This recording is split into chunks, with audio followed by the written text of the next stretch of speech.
Está conosco o professor de Relações Internacionais da ESPM, Leonardo Trevisan. Professor, sempre um prazer conversar com o senhor. Bom dia. Bom dia, Megali, bom dia, Roberta, bom dia a todos que nos escutam. Bom, a gente vai pegar o recorte internacional dessa semana maluca que tivemos aqui no Brasil, nos Estados Unidos. Eu acho que eu quero começar tentando explorar, professor, o labirinto que é a cabeça de Donald Trump. Eu tento ler pessoas mais inteligentes e mais bem informadas e ouvir pessoas mais inteligentes e mais bem informadas como eu, mas eu ainda não consegui encontrar uma resposta para as motivações de Donald Trump, porque naquela carta ele fala da anistia e diz que se a anistia for aprovada, tudo estará resolvido, não haverá tarifação nenhuma, mas ao mesmo tempo ele cita lá a questão econômica, né, dizendo que os Estados Unidos têm um déficit com o Brasil, embora não tenham. E ainda de quebra fala sobre a questão das redes sociais, então é difícil entender exatamente quais são as motivações de Donald Trump. É tudo? Não é nada? É uma coisa e as outras são cortinas de fumaça, né? O que estaria motivando? Aí eu vou chamar o senhor para uma exploração, pegar nossa tocha aqui, tentar vasculhar o que tem dentro da cabeça do presidente americano. Qual seria a motivação dele nesse conflito com o Brasil, professor? Bom, essa pergunta é uma pergunta muito, muito interessante, Megali, pelo seguinte: eu divido contigo a mesma curiosidade. Né?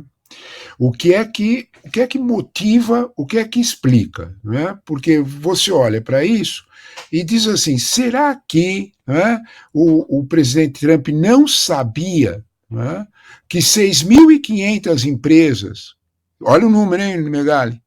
Se é importante para nós, os Estados Unidos, a Associação do Comércio Norte-Americano, uma entidade com mais de 100 anos, com mais de 3 milhões de empresas ligadas, enormes, eles fizeram um aviso. Escuta, vai devagar. Tem uma cadeia produtiva, ou seja, nós fazemos parte da nossa mercadoria lá no Brasil. E não são um ou dois. Equipamento elétrico, calçado, eu não sabia disso. Uma coisa enorme. Aí são os americanos que estão dizendo: peraí, mas, presidente, tem ligações econômicas tradicionalíssimas de décadas. Sabe, Megali, eu tinha olhando para isso, né, eu tinha sempre uma curiosidade política. Então é o grupo Bolsonaro que esteve lá e o grupo Bolsonaro conseguiu entrar no departamento. Sim, isso aconteceu. O grupo Bolsonaro diz que paciência que vai até ações econômicas, porque faz parte da luta política aqui no Brasil. Tá? Sabe, Megali, eu acho que nós estamos sendo um pouquinho inocentes.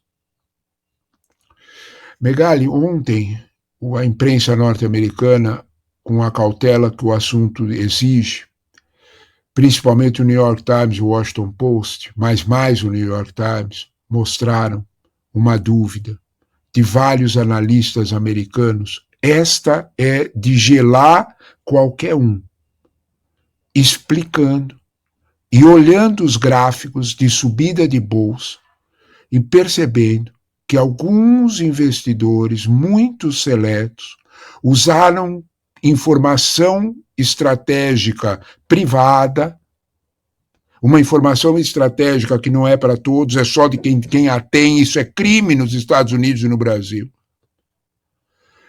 para ganhar dinheiro muito pesado. Como é que isso aconteceu? Peraí, professor, do que o senhor está falando?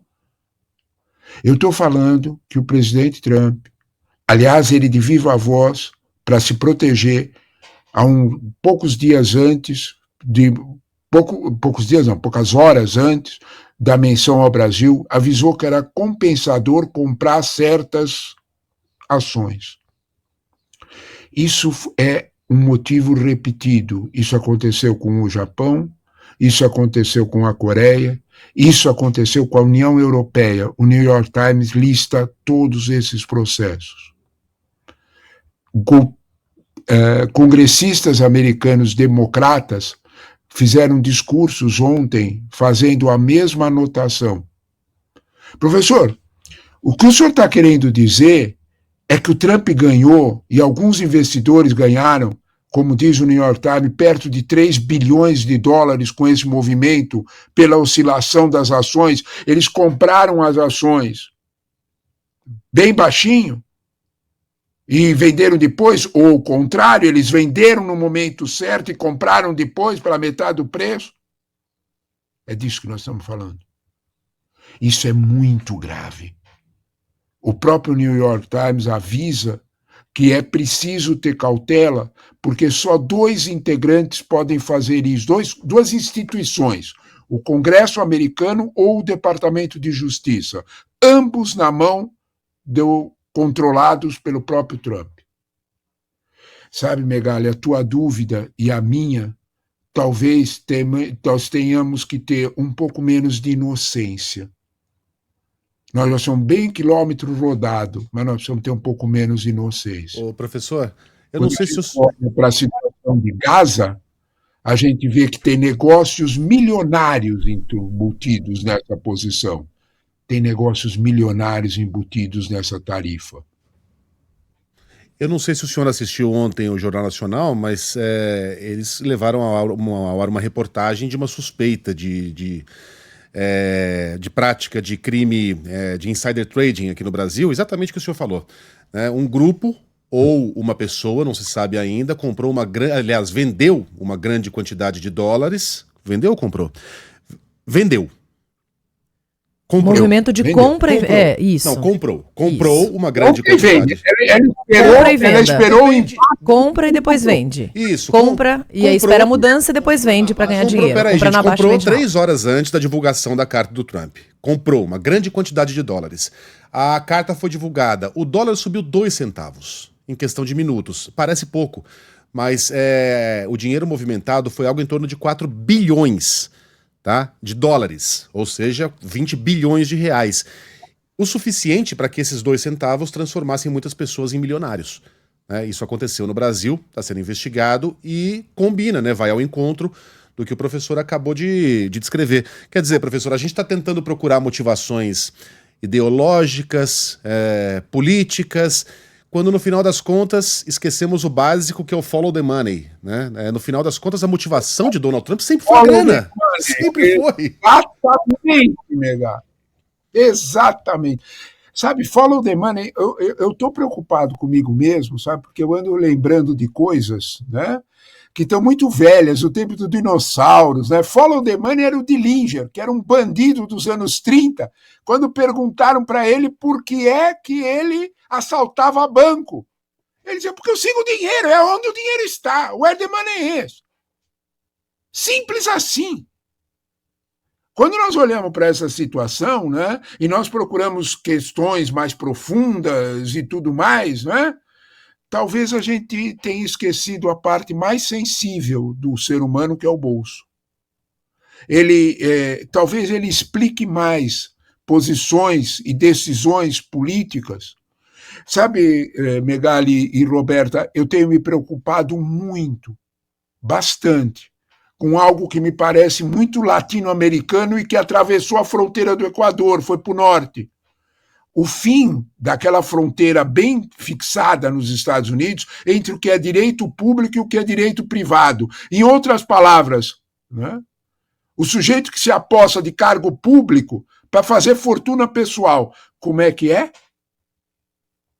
Parece que é isso que está acontecendo, O que o New York Times publicou, o que o Washington Post publicou, o que os jornais japoneses já tinham notado, porque foram os primeiros, é que esse mesmo negócio que aconteceu com o dólar aqui, esse mesmo negócio que aconteceu com empresas em aposta contra produtos brasileiros, esse mesmo negócio aconteceu lá, com outros países.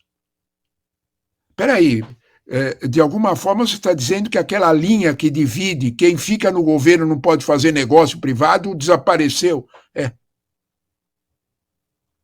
Talvez isso explique mais a uma frase que me parece contraditória.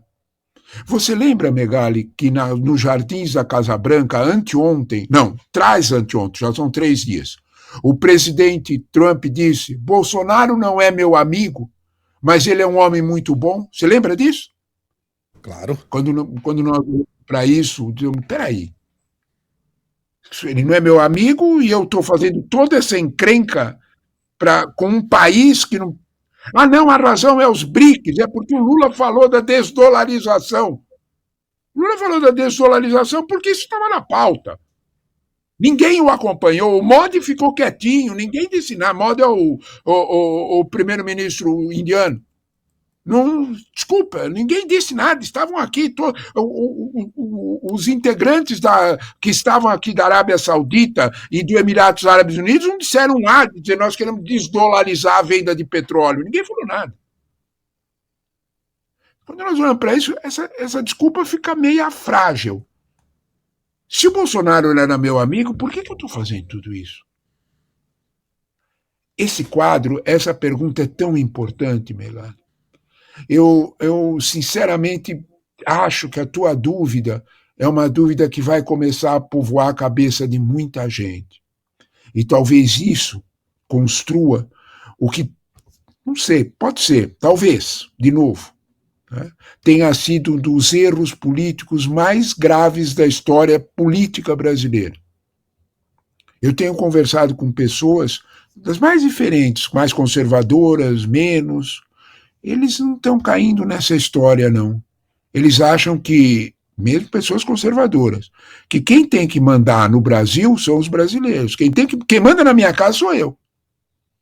Que é uma interferência meia estranha, meia fora de sentido. Que não é, nós não votamos no Trump. Então, de alguma forma, isso pode ter sido um tiro no pé. Talvez a gente tenha que perguntar um pouco melhor, né, por que se dá tiro no pé gente tão experiente. Né?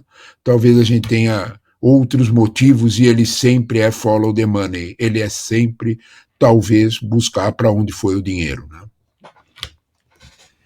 E enquanto isso, professor, quais os efeitos imediatos que a gente já está percebendo para a sociedade americana que votou em Donald Trump, também bastante motivada pela pauta econômica? Primeiro de tudo, nós temos que olhar para uma situação bem concreta. Empresários americanos vão perder negócio e isso significa perder empregos lá.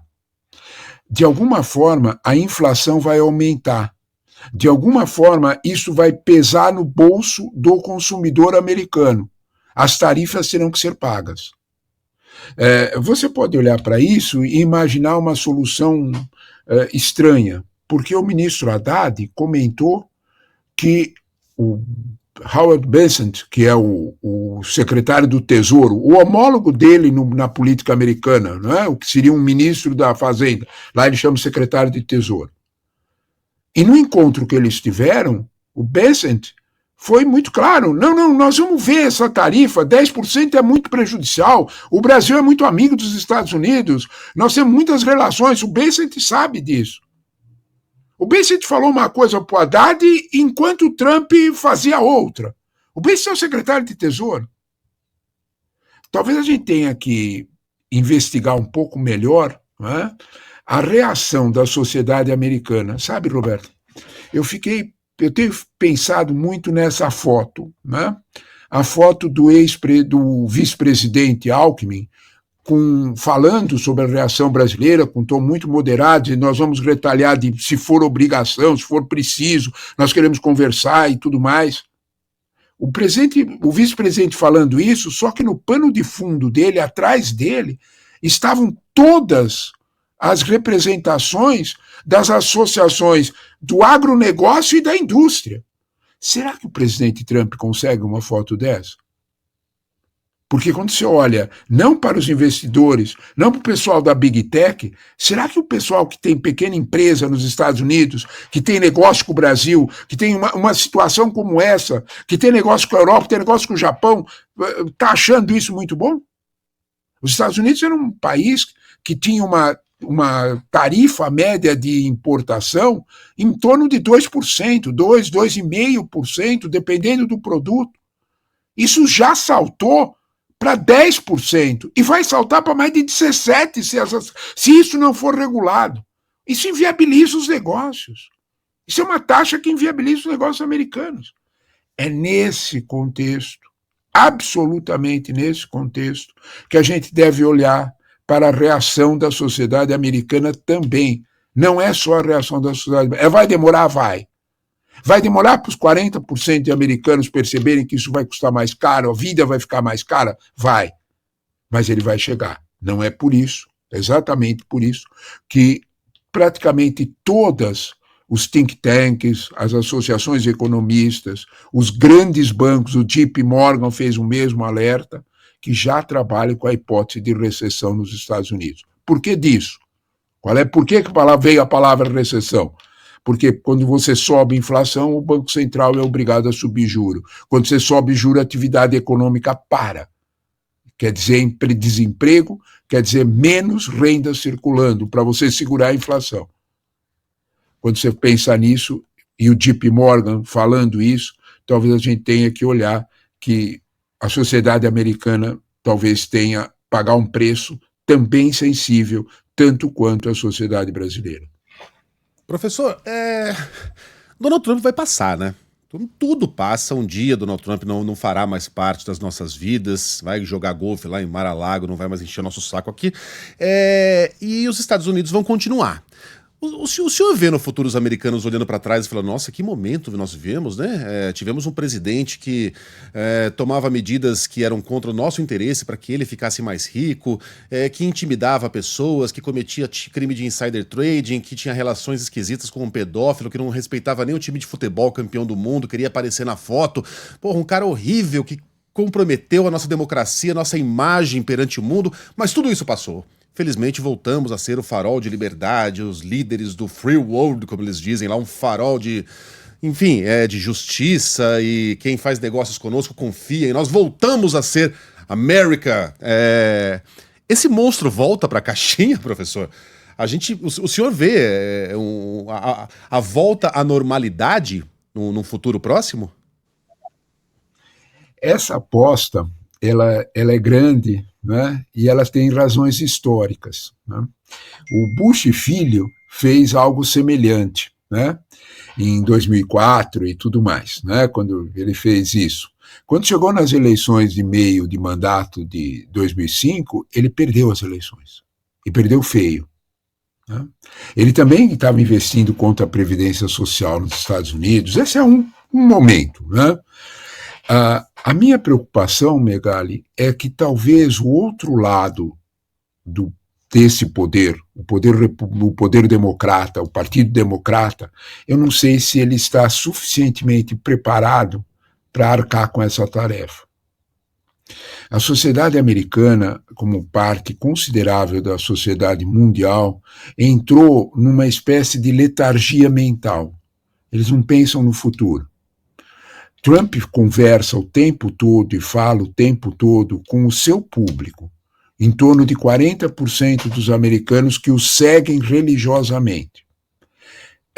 De alguma forma, por várias razões, porque a pauta dos democratas não os agrada, tem a questão dos costumes que não os agradam, tem a questão do desemprego, do homem americano médio que não fez universidade, e que não tem mais fábrica para ele trabalhar lá, porque a economia norte-americana digitalizou, foi para outro mundo.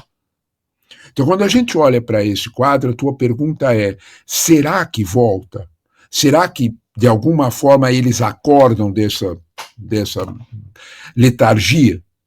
Olha, se a gente olhar para certos analistas americanos, eu vou me referir a um deles, ao Ezra Klein, que escreveu um livro chamado Abundance. Né? E ele comenta que o sentido do livro é que a sociedade norte-americana ela pensa tanto em valores muito rápidos, assim, em ter um suco de laranja enorme, em ter uma casa com um jardim enorme, uma abundância de recursos, que ela esquece de pensar no futuro. O livro é para valer, viu, Megali? O livro cutuca feio isso, e cutuca feio a incapacidade dos setores mais moderados e progressistas de oferecer um outro modelo. Talvez a gente tenha que pensar nisso de uma forma mais otimista do que a do livro. de que sempre aparece um líder que é capaz de motivar. Isso aconteceu com Clinton, no fim da era Thatcher, da era Reagan, isso, de certa forma, aconteceu com Obama, né, no fim da era Bush. Você tem razão. Algum momento pode pensar, essa liderança aparece, ela constrói uma situação. É difícil? É. O americano médio talvez prefira não pensar. Isso é um quadro que nesse livro ou em outros que estão pensando nesses termos aumentam a responsabilidade dos formuladores de política no Partido Democrata. Isso não tem aparecido de uma forma muito sólida. Professor, o senhor está dizendo que o Partido Democrático não está à altura dessa exigência? É mais ou menos isso. E de alguma forma, quando a gente olha para isso bate, vai para o mundo inteiro.